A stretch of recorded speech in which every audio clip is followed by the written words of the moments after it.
Hello viewers, today I will make delicious papaya recipe with whole green moong and coconut. For making this recipe, I took a medium sized papaya, cut off the tip and bottom and cut into big pieces, peel off the skin and then I will grate the papaya.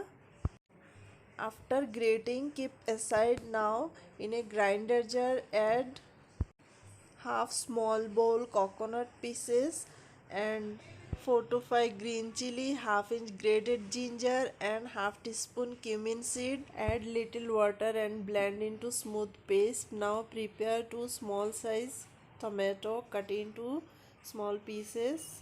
In a kadai, add a small bowl soaked whole green moong along with a teaspoon salt. Turn on the heat and put the kadai. Bring it to boil and cook the whole green moong until it's soft. You can add the big pieces of papaya with this also. Put a lid and cover for 10 minutes. Put a kadai, add 2 tablespoons oil. After oil is hot, add few curry leaves and mustard seed. After mustard seed is splattered, add half a teaspoon turmeric powder and add the grated papaya. Stir for 2 minutes over high heat, then add chopped tomato. Add salt according to your taste. Then put a lid, cover for 5 minutes over low flame. Then open the lid, add the coconut paste along with the boiled whole green moong. I will add the whole green moong in the side way.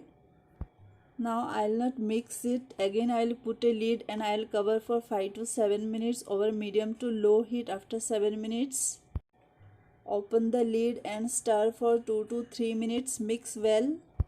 Stir continuously. You can add some sugar in this stage, but I'll not add sugar. Press with spatula and cook for 2 to 3 minutes over low heat. Our yummy coconut papaya recipe is ready for serving. Serve this recipe with fulka roti or chapati. If you like this recipe, like, share and subscribe. Thanks for watching.